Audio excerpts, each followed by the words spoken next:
Hi, my name is Isaac Weldon. I'm a Ph.D. candidate in the Department of Politics and a Data Lay Research Fellow at the Global Strategy Lab at York University in Toronto.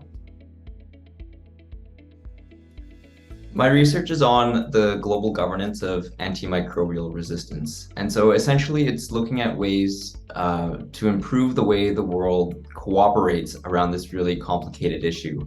Antimicrobial resistance is a process that essentially means our medicines like antibiotics and antivirals stop working against infectious disease.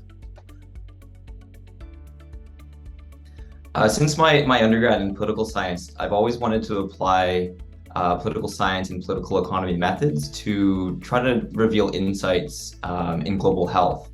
And for AMR in particular, I was really drawn to this issue because it's both a really complicated challenge that urgently needs solutions, but it also acts as a prism that reveals a lot of deeper issues in our society, like access to medicine, living and working conditions, and infection prevention and control measures.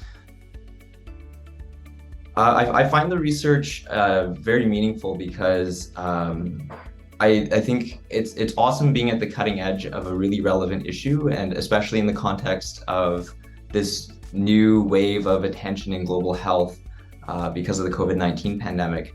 But there are so many other issues, and they're all related to each other. Like antimicrobial resistance has gone up during the pandemic because of the need to treat secondary infections, and also because people inappropriately seek out antibiotics for viral infections. Ongoing negotiations for a pandemic treaty, as well as considerations for revising the international health regulations. I've been looking at other complicated issues in global politics, like climate change and biodiversity loss, and just to look at how the experience from those issues can help inform how we approach challenges within global health.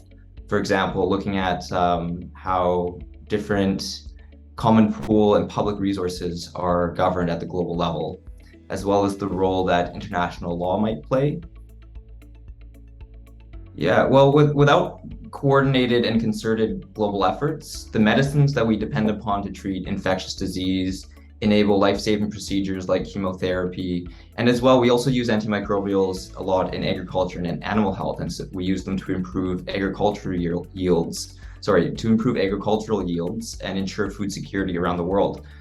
With the problem with AMR is that eventually these medicines will stop working, and so we need to work in order to conserve the existing stock of effective antimicrobials while innovating new ones to replenish that depleting stock. And we also need to take measures to slowly wean ourselves off of our current reliance on these antimicrobials to paper over shortcomings in various investments in critical infrastructure to prevent the need and the demand for antibiotics in the first place.